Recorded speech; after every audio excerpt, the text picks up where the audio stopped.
Hola, ¿qué tal? Buenas tardes a todos. Bienvenidos una vez más. Este es el segundo día de actividades de este taller. Eh, bueno, entonces vamos a continuar con esta sesión y los dejo con el doctor Daniel. Gracias, Rick. Hola, buenas tardes a todos.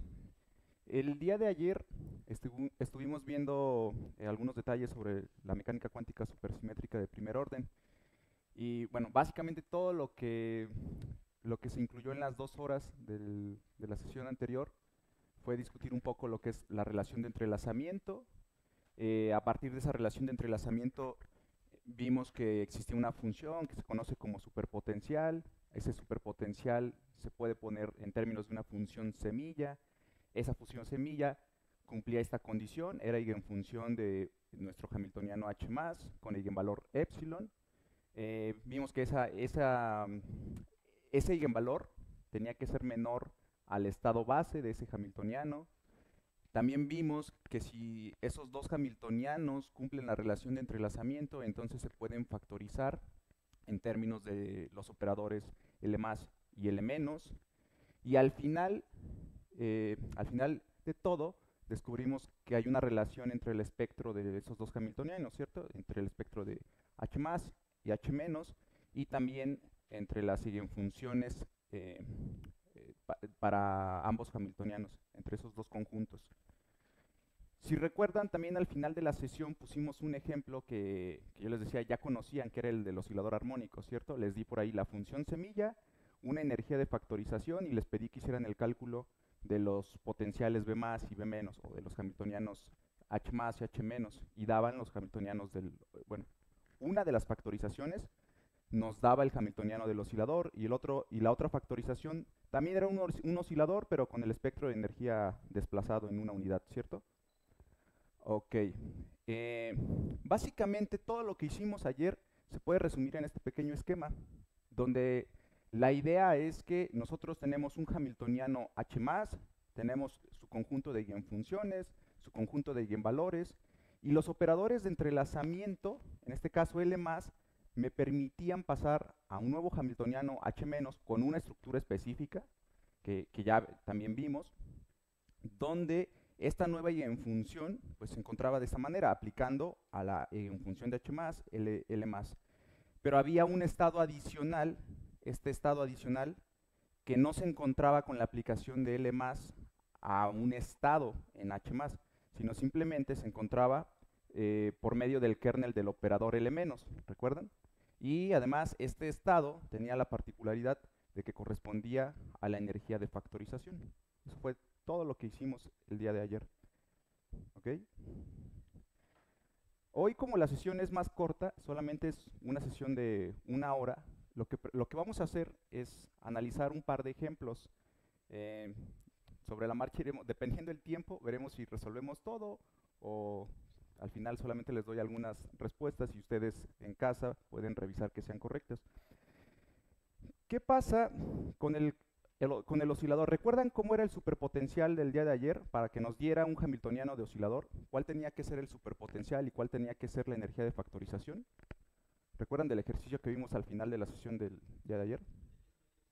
X medios y la energía de factorización era un medio. Esa era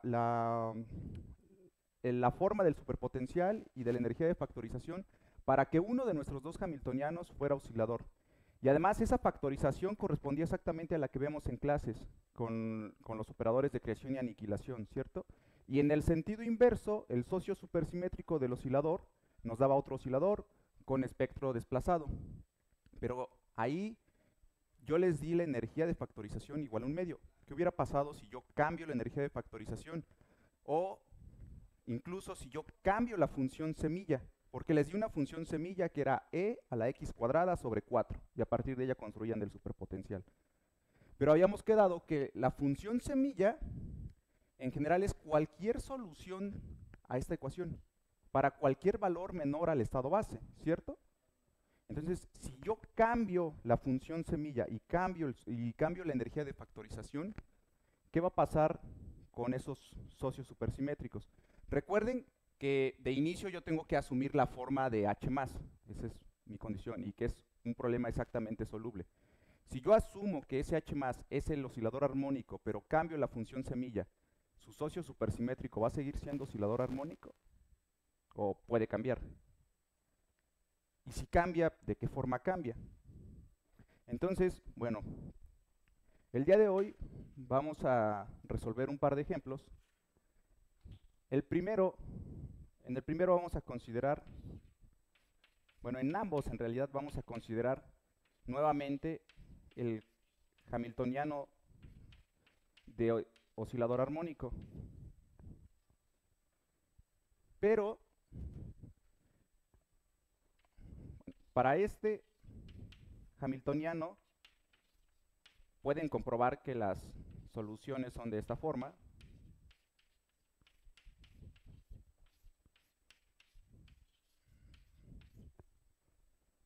Y que las energías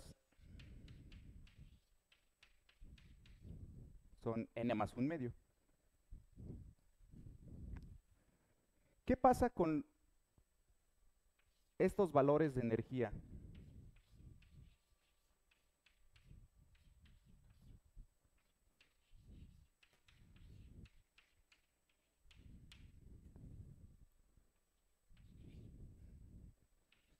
¿Qué pasa con esos valores de energía? ¿Alguna vez, cuando han resuelto el oscilador armónico, se preguntaron por qué solamente se quedan con n igual a 0, a 1, a 2, a 3, esos valores para obtener estas eigenfunciones? ¿Qué pasa si yo tomo el negativo de esos valores, cada uno de los negativos, menos 1/2, menos 3/2, menos 5/2, menos 7/2? Nos dará, ¿por qué quitamos esa parte de la solución? Porque están de acuerdo que un método elegante, el que nos enseñan de utilizar los operadores de creación y aniquilación, es para resolver todo de una forma algebraica sencilla, por medio de relaciones de conmutación, muy práctico el método. Pero también otra forma de resolver el problema es atacando directamente la ecuación diferencial, ¿cierto? Y la ecuación diferencial que resuelven es de segundo orden. Y si resuelven una ecuación diferencial de segundo orden, ¿cuántas soluciones linealmente independientes tienen? 2. Entonces, ¿por qué la solución solamente nos da los polinomios de Hermite? ¿Por qué no nos da otra cosa? ¿O qué pasa con la otra parte de la solución? ¿Qué es lo que ocurre o qué es lo que hace que nuestro problema solamente nos dé una parte de la solución? No. Las condiciones de frontera. Siempre que tenemos una ecuación diferencial, las condiciones de frontera es lo que hace que nuestra solución sea única, ¿cierto? Y en este caso, esas condiciones de frontera nos exigen que nuestra solución sea cuadrado integrable, etcétera, etcétera, etcétera. Y todo eso es lo que nos lleva a estas soluciones para el caso de oscilador armónico. En general, uno parte asumiendo que el eigenvalor es también cualquier valor, pero si quiero cosas de cuadrado integrable, tiene que tomar estos valores discretos y las soluciones terminan siendo esta cosa de acá. Se acabó. Sin embargo, si yo quiero encontrar mi función semilla, ya no me interesan las condiciones de frontera. Ya no necesito esas condiciones de frontera. Entonces, puedo resolver la misma ecuación para otro valor. ¿Podrían subir la pantalla, por favor? Ok, entonces vamos a resolver en particular para esta energía, que corresponde a tomar todo el negativo del espectro que se obtiene para oscilador armónico. Sí, sí, por favor.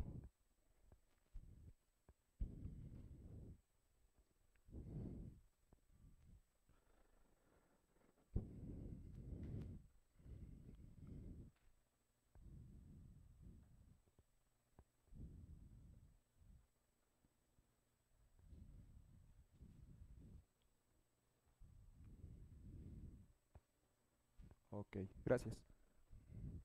Entonces, lo que nosotros queremos resolver es lo siguiente. H más, que actúa sobre U, y eso es igual a menos la energía de, perdón, es igual a la energía de factorización, que en este caso lo vamos a considerar como menos M más 1/2 por U. Esto se transforma en menos la segunda derivada respecto a x de U más x cuadrada sobre 4 por U igual a menos M más 1/2 por u. ¿Qué cambio se les ocurre que podemos utilizar para resolver esta ecuación? Es extremadamente parecida a la que se tiene para oscilador, solamente que el eigenvalor es negativo. Entonces, a ver, chequen si este cambio funciona. Los cálculos los pueden hacer, se me pueden adelantar, pueden hacerlo en la libreta, no hay ningún problema. Vamos a proponer este cambio de variable. Si y es igual a y por x, entonces la derivada respecto a x nos da la derivada respecto a y por y. Y entonces la segunda derivada es igual a menos la segunda derivada respecto a y, ¿cierto? De esta forma tenemos menos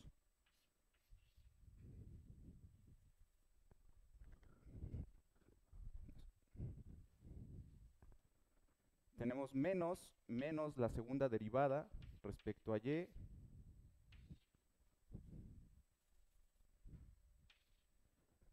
más, y como nuestro cambio es y igual a y por x, entonces x es igual a menos y por y, x cuadrada sería menos y cuadrada sobre 4 por u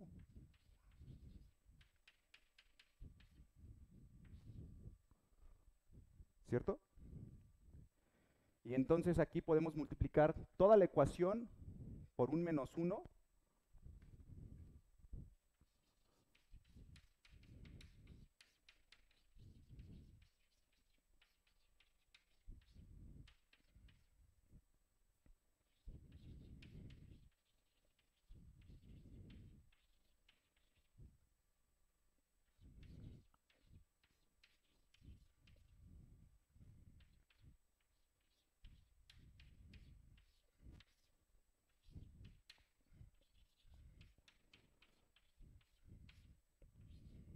por u, ¿cierto? Ok, entonces, ¿cuáles son las soluciones para esa u? ¿A qué ecuación llegamos? Es la misma ecuación de oscilador, solamente que en la variable y. ¿Puedo borrar este lado? ¿Sí?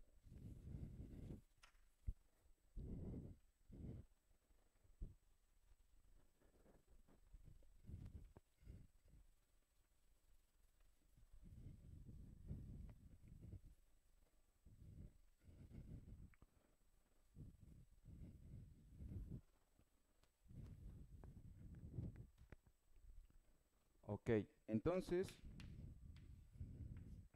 u tiene que ser igual a e a la menos y cuadrada sobre 4 por los polinomios de Hermite. ¿De qué orden? En este caso, ¿de qué orden serán los polinomios de Hermite?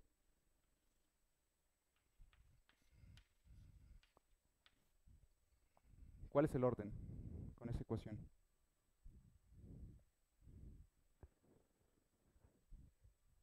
Cuando era la ecuación de oscilador, si el eigenvalor era n más 1, el orden de los polinomios era n. Entonces, pues aquí el orden es m, ¿cierto? Pero y es igual a y por x, entonces esto es igual a e a la x cuadrada sobre 4 por los polinomios de Hermite de orden m de ix por raíz de 2. No agrego una constante de normalización porque, de nuevo, la función semilla no cumple condiciones de frontera, entonces no hay constante de normalización. Ya tengo la función semilla asociada a esta energía de factorización. ¿Ok? Ya tengo la función semilla asociada a esa energía de factorización. ¿Qué más tenía que revisar de la función semilla? ¿Recuerdan? ¿Qué cosa cumplía la función semilla? Era eigenfunción de h+, su eigenvalor tenía que ser menor al estado base de h+, y falta una condición en el caso de la función semilla. que no tuviera singularidades, porque si la función semilla tiene singularidades, entonces el superpotencial, que va como 1 entre U, diverge. Y nuestro potencial B más también diverge, porque era exactamente, perdón, B menos. B menos era B más, que en este caso es oscilador, más la derivada de ese superpotencial, que va como 1 entre U. Entonces tiene singularidades. Si la función semilla tiene singularidades, nuestro potencial diverge, y no queremos eso. Entonces de aquí, de un análisis súper rápido, simplemente de conocer la paridad de las funciones de los polinomios de Hermite, cuál me sirve y cuál no me sirve.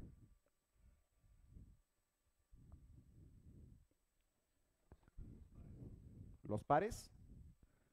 ¿Por qué los pares?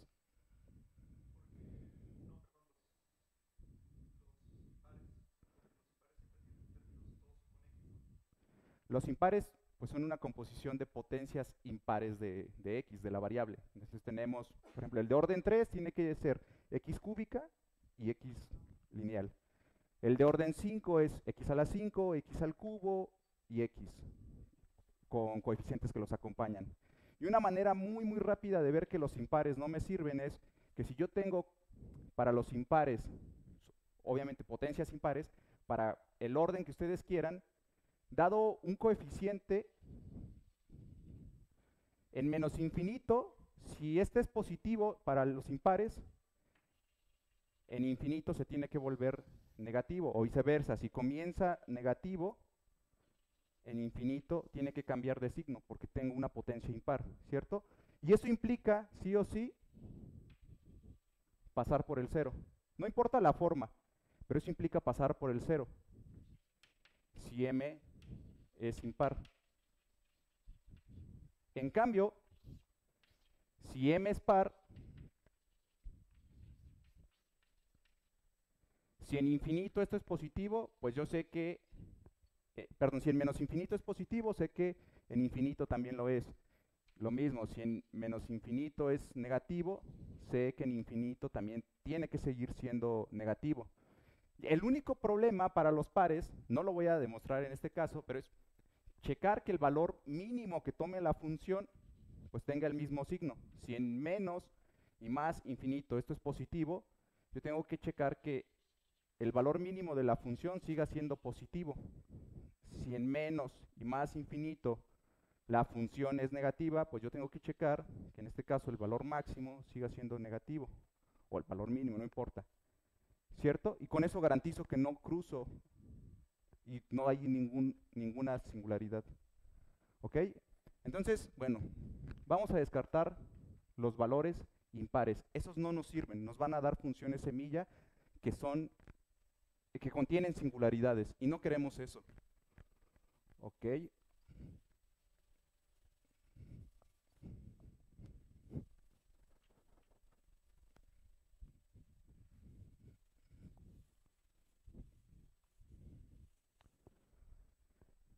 Entonces,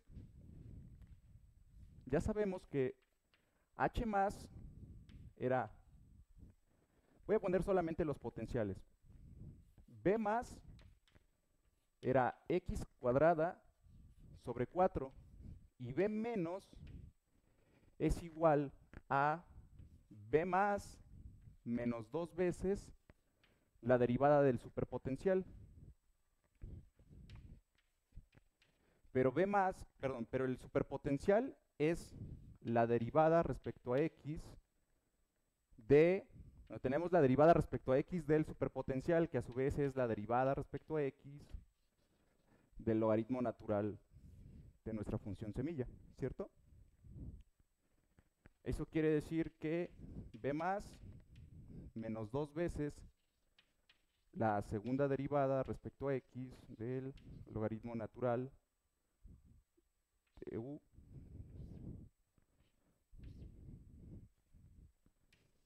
este es nuestro b menos. Ahora, siguiendo el esquema que les puse al inicio,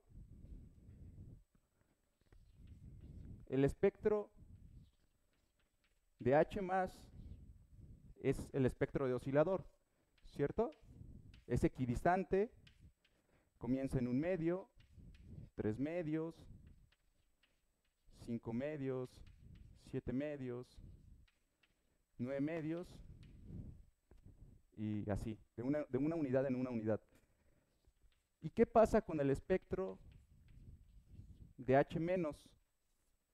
Pues son los mismos, exactamente los mismos valores que tenemos acá, más un estado adicional, que es la energía de factorización, en este caso igual a menos m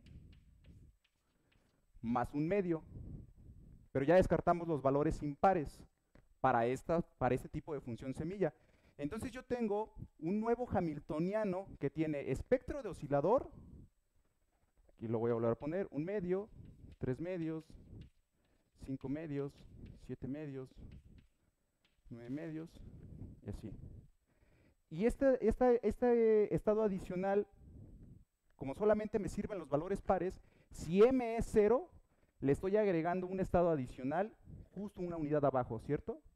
Un medio menos 1 te da menos un medio. Entonces,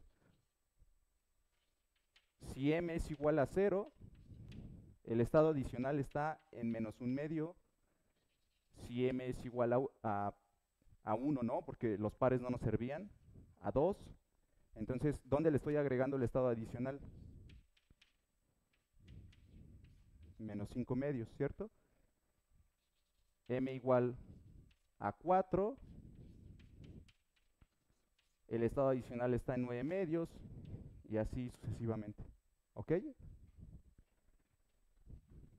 ¿Podrían bajar nuevamente la pantalla, por favor?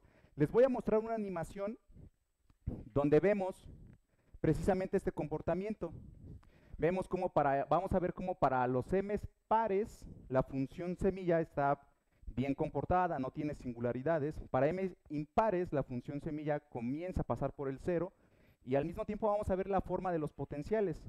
Cómo va cambiando el potencial B menos, que tiene que ser la parte de oscilador más algo, más alguna modificación, dependiendo del valor de m.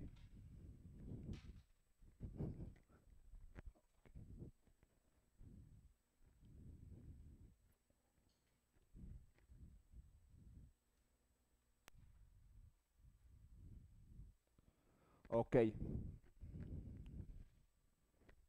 Bueno, miren, este es el código. Ustedes pueden implementar la función semilla, ya la encontramos. Aquí es, esta gráfica de aquí es en esencia la función semilla o la parte real de la función semilla, porque para los pares ustedes pueden comprobar que esta de aquí es imaginaria pura, pero basta con multiplicar por una i, por cualquier constante. Como no necesitamos que sea de cuadrado integrable, yo puedo agregar ahí cualquier constante que se me dé la gana, entonces la puedo hacer en particular real. Vean cómo en la animación va avanzando de uno en uno. Pasa justo lo que les decía. El primer valor que se observa es m igual a 0 y no cambia de signo la función. Pero en cada paso vemos cómo de repente la función pasa por el 0. Entonces esos son los m's impares, los que no me sirven, los que tienen un valor donde la función semilla se anula. ¿Ok? Esa es la función semilla. Ahora, ¿qué pasa con los potenciales? El potencial B más es el potencial de oscilador. Y aquí en este código yo lo escribí en términos del superpotencial, pero el superpotencial está en términos de la función semilla y depende de m. Si de verdad todo nuestro cálculo es correcto, yo debería poder variar el valor de m y el potencial B más no debe de cambiar, me tiene que seguir dando sí o sí oscilador armónico. No solamente con un medio, como hicimos el día de ayer, nos va a dar oscilador armónico. No, si todo el cálculo es correcto, la factorización para el hamiltoniano H más no depende de ese valor. Lo que sí va a cambiar tiene que ser el socio supersimétrico, en este caso B menos. Y bueno, vamos a ver. Vean cómo aquí M está avanzando de 2 en 2. La línea azul representa al potencial B más. Y efectivamente vemos que aunque M cambie, B más no cambia, sigue siendo siempre un oscilador. Pero su socio supersimétrico sí está cambiando. comienza para el valor m igual a 0, ¿vieron que era un oscilador? Para m igual a 0, en realidad m igual a 0 reproduce lo que hicimos ayer. Es el mismo caso que hicimos ayer, porque si m aquí es 0, pues el polinomio de Hermite de grado 0 vale 1, y esta era la función semilla que yo les di el día de ayer, ¿cierto? Entonces, por eso vemos otro oscilador. Pero si m vale 2, 4, 6, y bueno, aquí no recuerdo hasta qué valor par utilicé, vemos cómo ya el potencial se deforma. Sin embargo, este nuevo potencial que vemos aquí es exactamente soluble con todo lo que hicimos ayer, y sabemos además cuál es el estado base, que son justo los valores que escribimos por allá, menos 5 medios, menos 9 medios, todos estos posibles valores. Entonces podemos construir un nuevo hamiltoniano que tiene una parte de espectro similar al del oscilador, más el estado adicional, ¿ok? ¿En qué posición? La que a nosotros se nos dé la gana. Bueno, con este ejemplo, en la que se nos dé la gana, 2 unidades por abajo del estado fundamental, ¿ok? No sé si la pueden volver a subir, por favor. Hasta aquí, hasta este punto, ¿hay alguna duda? ¿No?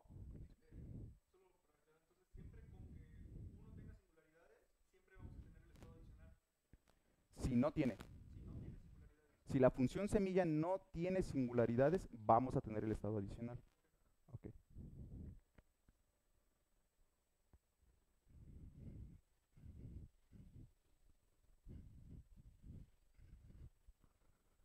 Ahora, déjenme ver qué tanto tiempo tenemos. ¿Media hora? Ok, creo que sí nos da tiempo de hacer el cálculo completo. Ahora, una pregunta para todos ustedes.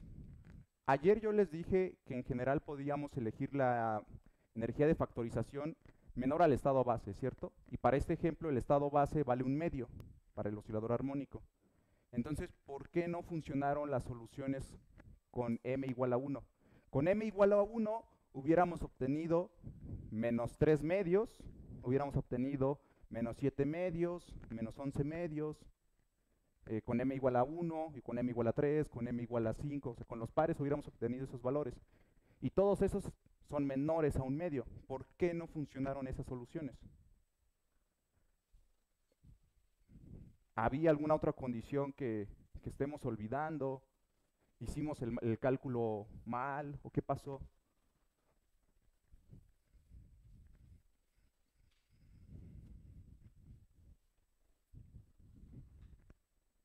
¿De este lado puedo borrar? Sí. ¿Qué pasó? ¿Por qué con esos valores pares la solución parece no funcionar? La solución semilla. ¿Alguna idea?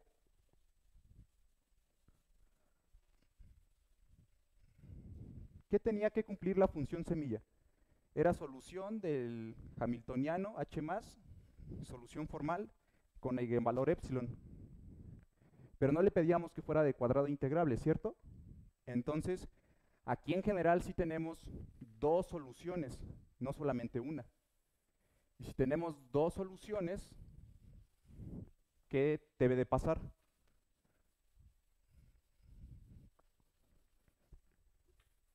¿O qué pasó en este caso? ¿Teníamos las 2 soluciones? No. No teníamos las 2 soluciones. Recuerdan que U, en general, U era de esta forma, ¿cierto? Donde U1 y U2 eran las 2 soluciones linealmente independientes. Y alfa y beta, que eran constantes arbitrarias, ¿qué tenían que cumplir? ¿O para qué me servían esas alfa y beta? Para que 1 fuera singular. Yo las elegía para que 1 fuera singular, que es lo mismo que hacemos en los problemas cuando resuelven, por ejemplo, el pozo infinito. Tienen un potencial que es infinito, 0, infinito, en una región. Las soluciones en la región donde el potencial vale 0 son senos y cosenos, ¿cierto? Sin embargo, para exigir que se anule en los extremos que necesito, ahí meto mis condiciones de frontera y en lugar de tener las dos linealmente independientes, pues eso me va arrojando condiciones sobre mis constantes, sobre las constantes que multiplican a esos senos y esos cosenos. Aquí es exactamente lo mismo, solamente que la única condición que le estamos pidiendo es que las constantes sean tales que la solución semilla completa no se anule, ¿cierto? Eso es todo lo que le vamos a exigir a nuestra función semilla. Entonces aquí lo que pasó fue que las energías que se eligieron, menores al estado base igual a 1, pues no cumplían eso. Digamos que elegimos de una manera no adecuada la constante y por eso tenía ceros y no me servía. Pero si hubiera elegido de forma adecuada los valores de las constantes, hubiera obtenido una solución que no era esa para los valores impares y hubiera funcionado. Entonces, lo que vamos a hacer a continuación es calcular la solución más general posible para el caso del oscilador armónico. Nuevamente, este segundo problema, si H es igual, H más al hamiltoniano de oscilador armónico,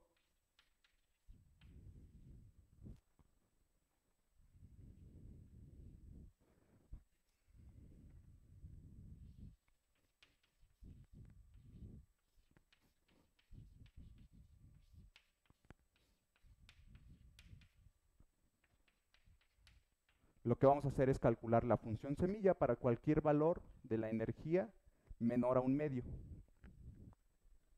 ¿Alguna vez han hecho ese problema? ¿Alguna vez se han puesto a resolver alguno de todos esos hamiltonianos que resuelven en clase, pero con la solución completa?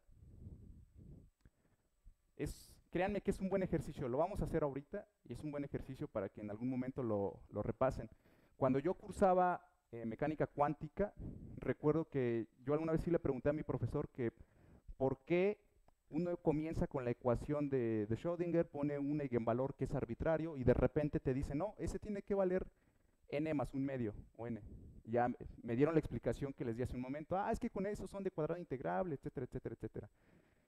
Pero a veces nos falta un poquito de malicia con nuestros profesores, porque todos llevaron un curso quiero pensar que todos aquí llevaron un curso de cálculo, un curso de ecuaciones diferenciales, y en los cursos de ecuaciones diferenciales siempre nos dicen, pues si tienes una ecuación diferencial de orden n, tienes n soluciones linealmente independientes, ¿cierto?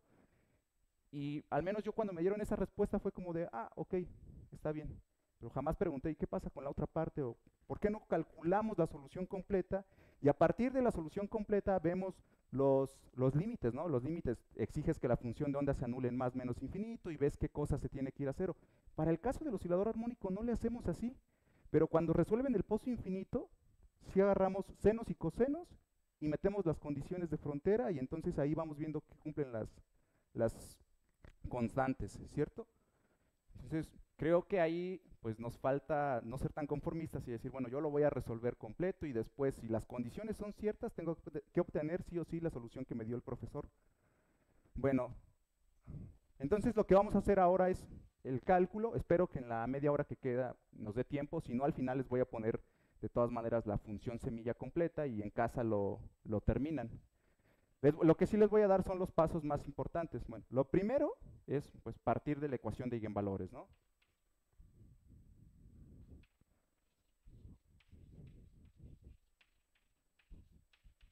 Sabemos que esto se cumple, por lo tanto,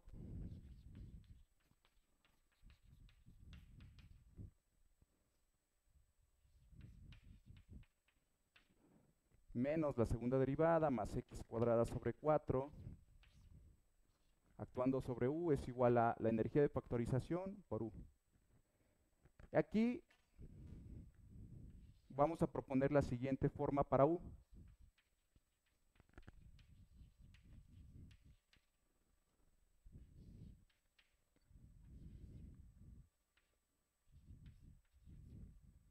¿Ok?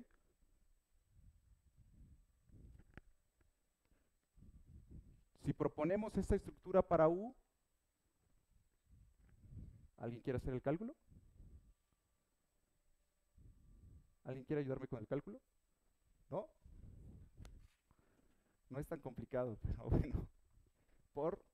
Por una función adicional. La primer derivada de u es igual a ¿qué cosa? Tenemos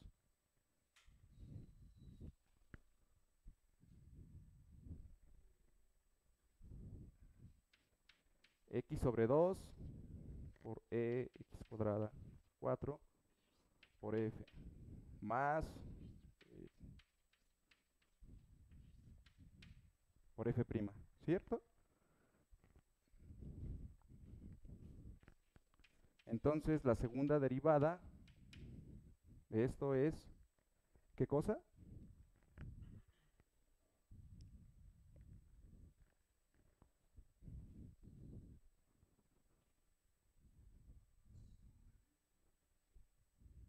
Un medio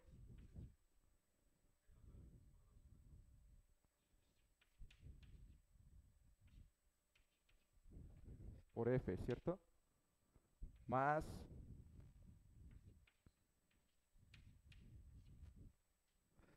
por aquí, perdón, aquí se me fue un signo.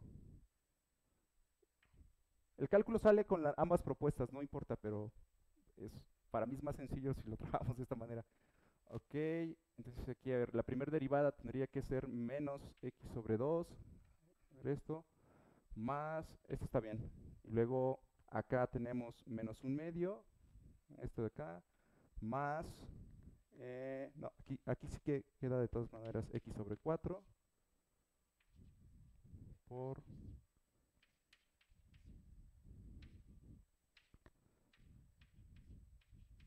sobre 4 por f.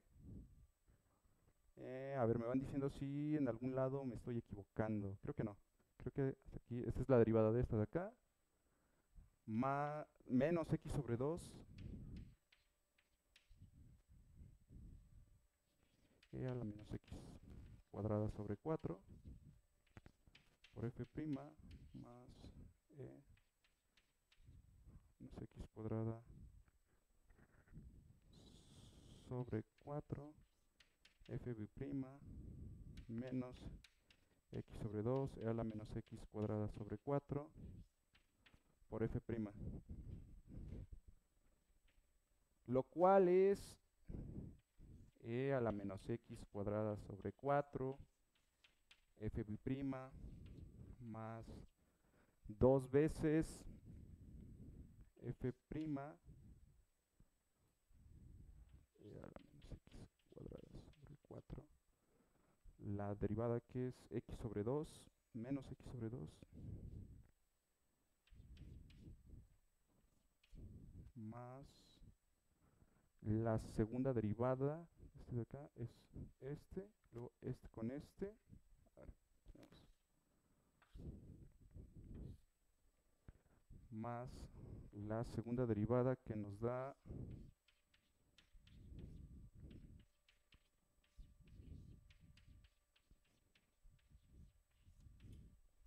a ver, tómense un segundo, chequen si el cálculo está bien, si no hay por ahí algún error.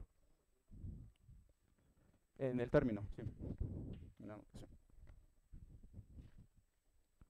¿Todos están de acuerdo? ¿Sí? Entonces vamos a borrar por acá.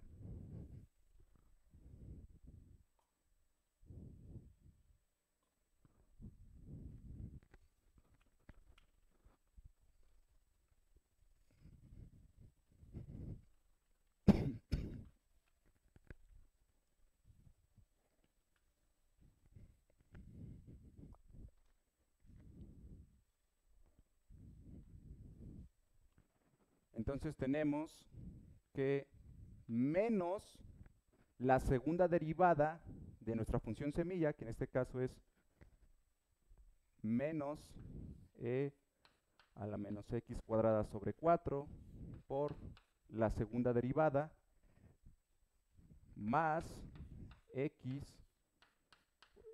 a la menos x cuadrada sobre 4 por f' más 1 medio menos x cuadrada sobre 4 por f. Eso es solamente menos la segunda derivada, más x cuadrada sobre 4 por la función semilla.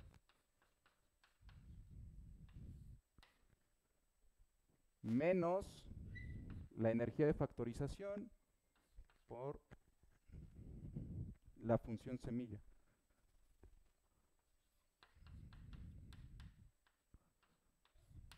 Todo eso igual a 0, ¿cierto?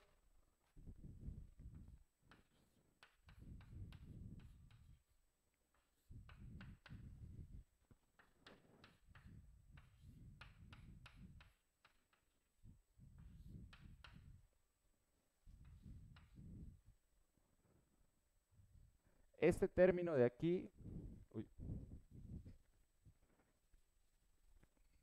perdón, la razón de hacerlo igual a 0, o en general, no necesitamos hacerlo igual a 0, sabemos que esta exponencial es distinta de 0 para cualquier valor en el dominio, ¿cierto? Entonces la podemos eliminar de toda la ecuación, y eso nos lleva a que menos la segunda derivada más x por la primera derivada.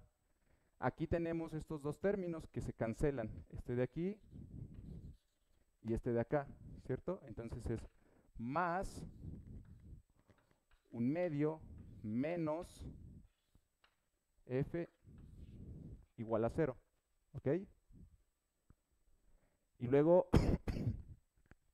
esta es la ecuación que tenemos que resolver para obtener la función semilla. Aquí vamos a proponer nuevamente un cambio de variable.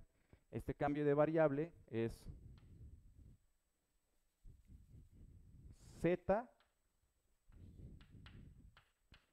igual a x cuadrada sobre 2, ¿ok? Con este cambio de variable, la derivada respecto a x es igual a ¿qué cosa?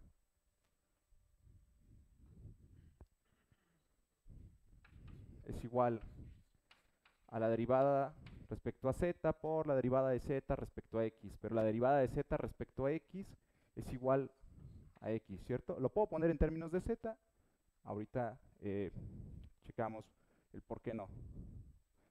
Luego la segunda, pero yo necesito no solamente la primera derivada, también necesito la segunda derivada. Entonces la segunda derivada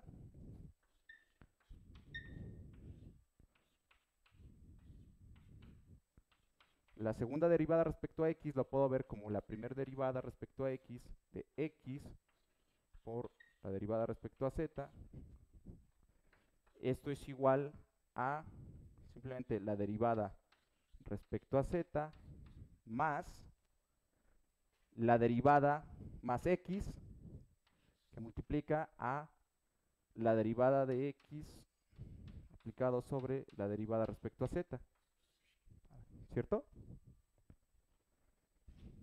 Y esto es igual a la derivada respecto a z más x. La derivada de x de cualquier cosa, ya vimos que era x por la derivada respecto a z. Entonces esto de aquí es x por la segunda derivada respecto a z. Y aquí vamos a tener x cuadrada, que es 2 veces z.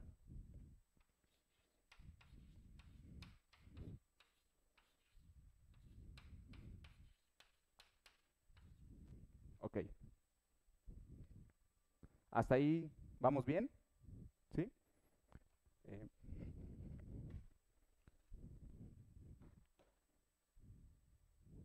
Ok, tenemos 15 minutos. Creo que sí nos da tiempo. Voy a borrar de este lado.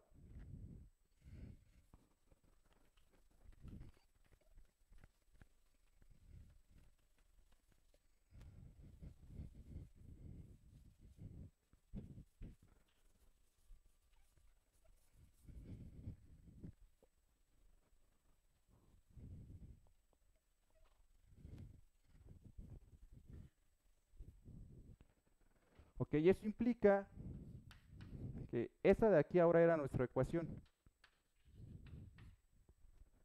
que menos la segunda derivada respecto a x se transformaba en menos este término, ¿cierto?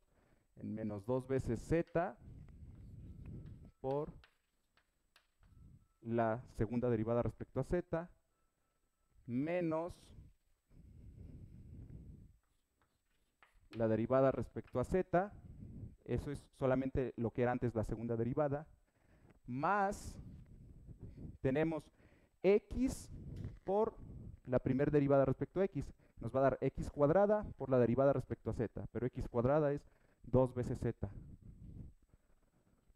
más 2 veces z por la derivada respecto a z. Y el otro término no cambia. El otro término era una constante, más un medio. Bueno, aquí lo voy a escribir como menos epsilon. No, sí, aquí sí vamos. Más un medio menos epsilon. Y todo esto aplicado a nuestra función es igual a 0. ¿Ok? Siguiente paso.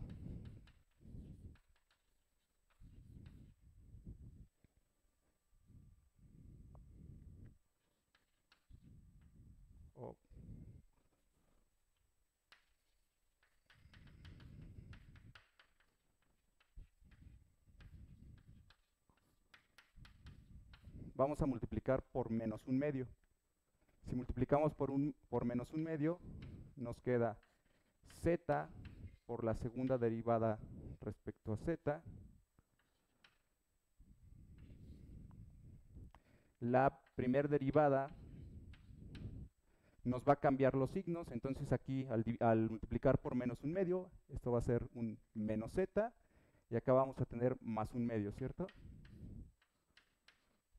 Más un medio menos z, y por acá vamos a tener esto dividido sobre 2 con un cambio de signo. Entonces esto es un cuarto menos epsilon sobre 2 igual a 0. ¿Ya esa ecuación se les hace familiar? ¿O es la ecuación hipergeométrica? Entonces, la solución general va a venir dada por la gaussiana que propusimos y la hipergeométrica, ¿cierto? Y para el caso de la hipergeométrica sí sabemos cuáles son las dos soluciones linealmente independientes. De este lado puedo borrar.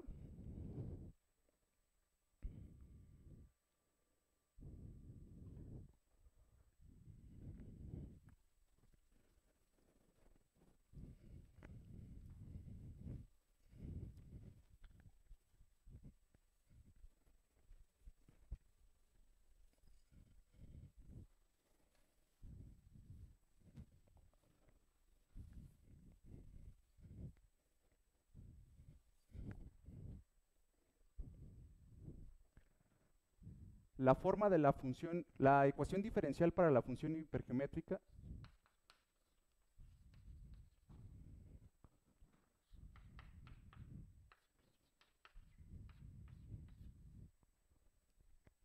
¿se la saben?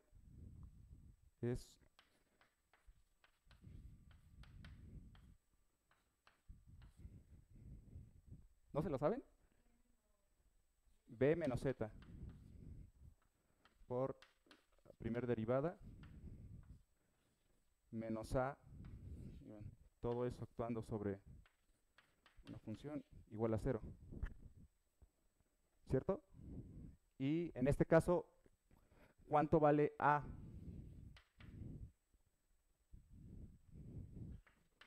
Un cuarto menos 2, no, menos epsilon sobre 2. ¿Y cuánto vale b? B es constante. Entonces, las dos soluciones para la hipergeométrica, las dos soluciones linealmente independientes tendríamos F1 es esa cosa de allá arriba, es F11 de A, que en este caso A es 1/4 menos epsilon sobre 2 de b, que es 1/2, y de z, porque encontramos una ecuación en z, pero z en términos de x era x cuadrada sobre 2. Y la función 2, ahí sí me ayudan porque se me olvidó, es z elevado, ¿es 1 menos b o b menos 1? 1 menos b, ¿verdad? Creo que sí.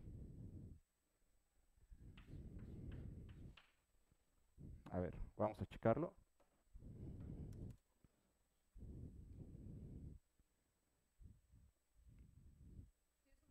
Uno menos b, ¿verdad? Y los argumentos, ¿me pueden decir cómo cambian? Yo les ayudo con el último, también es z. ¿Ok? Bueno, por acá vamos a hacer el paréntesis. A menos b más 1. Y el otro es 2 menos b. Ok, entonces este está sencillo porque b vimos que valía 1/2. Entonces este es 3/2. Y el otro es a menos b más 1. Entonces a quedamos que era 1/4 menos e sobre 2 menos b, que es 1/2, más 1. Igual a, ¿qué cosa? 3/4 menos epsilon sobre 2. Ok. Entonces esto es 3/4 menos epsilon sobre 2. Esas son nuestras dos soluciones linealmente independientes, f1 y f2. Aquí puse z, 1 menos b, entonces es 1/2, ¿cierto? Entonces esto debe ser, de acuerdo a la z que elegimos, debe ser el valor absoluto de x sobre raíz de 2, ¿cierto? Y ya terminamos, bueno, o casi, porque ya tenemos la forma más general posible de una solución a la ecuación de eigenvalores para el hamiltoniano de oscilador armónico.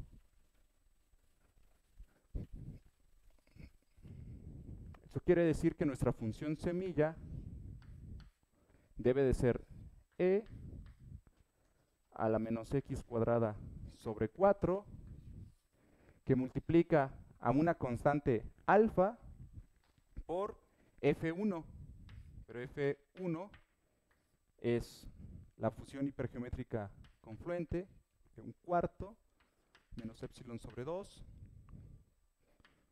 como 1/2, x cuadrada sobre 2, más beta, el valor absoluto de x, sobre raíz de 2, que multiplica a f11 de 3/4 menos epsilon sobre 2, 3/2, x cuadrada sobre 2. Es un poco engorroso el cálculo, pero uno lo hace una vez y pues ya tenemos la solución. ¿Qué nos falta ahí para garantizar que esa cosa esté bien comportada o que tenga el comportamiento que le pedimos a una función semilla? Porque eso de ahí ya es solución a la ecuación de eigenvalores para el hamiltoniano de oscilador armónico, pero todavía nos falta garantizar que no se anule, ¿cierto? ¿Y eso cómo lo conseguíamos?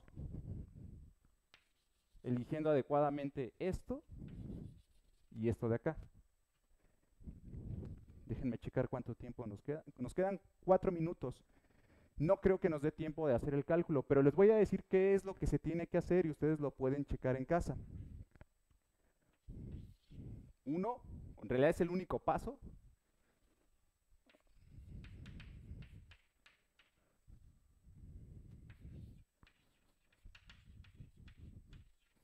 Revisar el comportamiento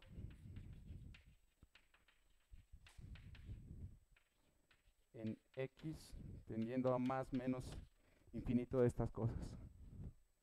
tal y como en el ejemplo anterior, en el ejemplo de los niveles con valores negativos, que veíamos si hay un cambio o no hay un cambio de signo, aquí tenemos que hacer lo mismo. Y ese cambio de signo, o bueno, ese posible cambio de signo va a depender de si elegimos adecuadamente esos parámetros o no.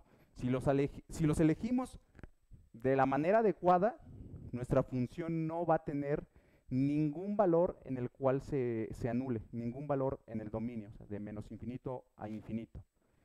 Podrían bajar la pantalla nada más para... Les voy a mostrar igual una animación, o bueno, en este caso 2 animaciones, donde yo voy a utilizar la función semilla más general posible, voy a variar la energía de factorización, y aquí hay 2 parámetros, ¿cierto? Tenemos el parámetro alfa y beta, entonces al final nuestra transformación supersimétrica depende de la energía de factorización, depende de alfa y depende de beta. Es multiparamétrica, no solamente tenemos la energía de factorización. Sin embargo, estrictamente hablando, aunque yo tengo 2 parámetros, alfa y beta, no me interesa en realidad el valor de cada uno por separado. ¿Por qué? Recuerdan que lo que hacía diferentes a los potenciales B más y B menos era el superpotencial, la derivada del superpotencial, pero ese superpotencial era U' sobre U, ¿cierto? Entonces, si yo tengo U igual a alfa por U1 más beta por U2, esto es U1 más beta sobre alfa por U2, y ustedes pueden demostrar que esta función semilla y esta de acá les dan exactamente el mismo superpotencial. U y U', definidas de esta manera, les dan el mismo superpotencial. Entonces lo que nos interesa en realidad es este cociente. No me interesan por separado, me interesa cuánto valga el cociente de esas 2 constantes. ¿Por qué? Porque el superpotencial, al estar definido de esa manera, el que generan ambas es el mismo. Me interesa el cociente de esas constantes. Bueno, les voy a mostrar en otro momento. Les voy a mostrar el segundo código. Esta es la solución general. ¿Ok? Sabía que me faltaba otra cosa. Hay una propiedad de las funciones hipergeométricas. Ven que aquí la exponencial es positiva. Yo comencé haciendo el cálculo con una negativa. Se puede pasar de una a otra con una de las propiedades hipergeométricas. También lo pueden checar. F1, 1A, B, Z es igual a E, creo que aquí es menos Z, Z. Cambian aquí los parámetros, lo pueden checar, y aquí tenemos esto. Busquen esa propiedad y con eso obtienen cualquiera de las 2 soluciones. El cálculo es exactamente el mismo. Vean que aquí yo ya definí mis coeficientes. Ya tengo, para el primero, lo que les decía, puse un 1 porque no pierdo generalidad, porque lo que me interesa es el cociente. Y aquí definí mi segundo coeficiente de tal manera que mi función semilla no tenga ceros. No sé, voy a aumentar el tamaño, no sé si alcanzan a ver que ahí hay un parámetro que yo llamé nu. Nu es el cociente de beta sobre gamma, este nu que está aquí. Me interesa el valor del cociente, no me interesa cada uno por separados. Y ustedes tienen que encontrar, cuando calculen el comportamiento asintótico, que ese valor nu que yo pongo en esa solución, o este cociente de aquí, en valor absoluto, estrictamente menor que 1. Esa va a ser la condición para que esa cosa no tenga para que no tenga nodos, y entonces nuestro potencial no tenga singularidades.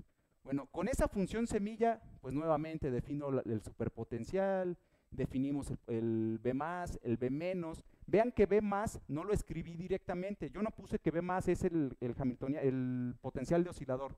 Lo escribí en términos de lo que sale de la función semilla. Si el cálculo está bien, en la animación tendríamos, de nuevo, que observar que no cambia B más. Y, bueno, por aquí tenemos la animación. Déjenme correrlo una vez más.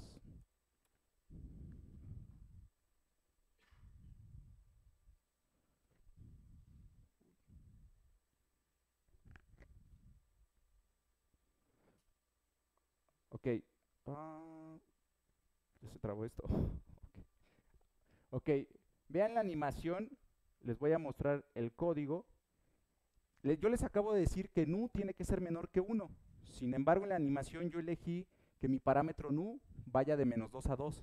Quiere decir que tengo que ver sí o sí divergencias en mi potencial. Pero cuando entre al rango de 1 a 1, el potencial se tiene que comportar bien. Ahí la norma es mayor a 1. Y vean cómo tengo algo con singularidades. De hecho, ni siquiera es continuo. Pero cuando estoy en el rango de 1 a 1, observan cómo la línea amarilla que representa el potencial B- está bien comportada, completamente bien comportada. Y un dato adicional, aquí estoy variando nu, pero ¿qué valor piensan que elegí para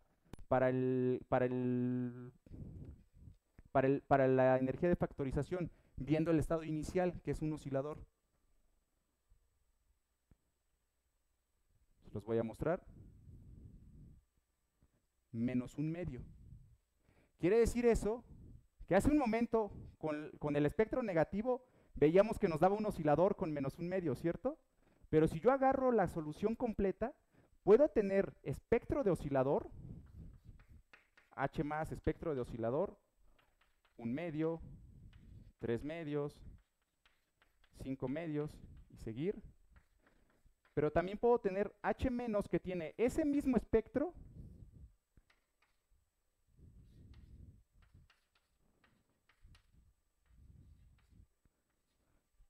ese también es espectro de oscilador, o al menos es un espectro tipo oscilador, ¿cierto? Porque es equidistante.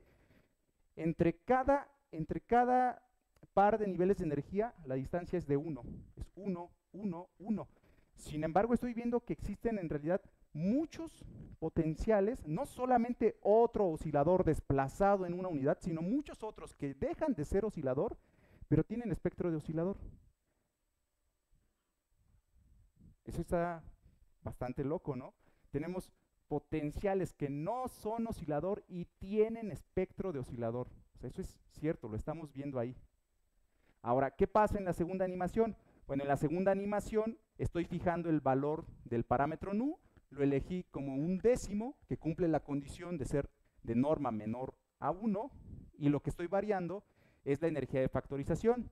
Pero de nuevo, quiero mostrarles el rango en el código. El rango que yo elegí para la energía de factorización es de -11/2 a 1. Pero recuerdan que la energía de factorización tenía que ser mayor, entonces también deberíamos de ver algún punto donde diverja. No sé si le di el tamaño adecuado en los saltos. Creo que no, no sé si está pasando por 1. Sí. Cuando se rompe la condición de que esa energía de factorización ya no sea menor al estado base, pues vemos cómo el potencial también diverge.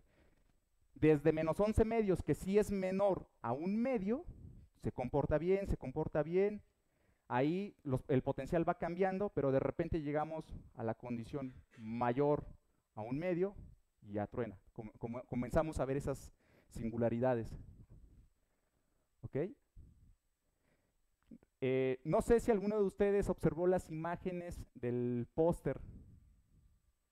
Esas imágenes es exactamente esto, pero en 3D.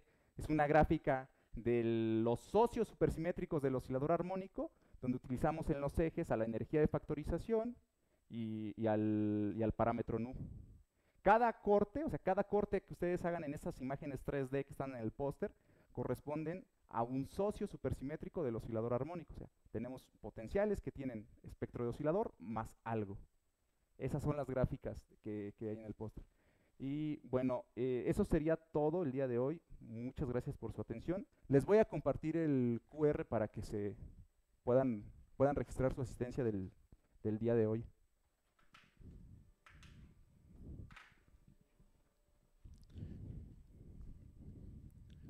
Bueno,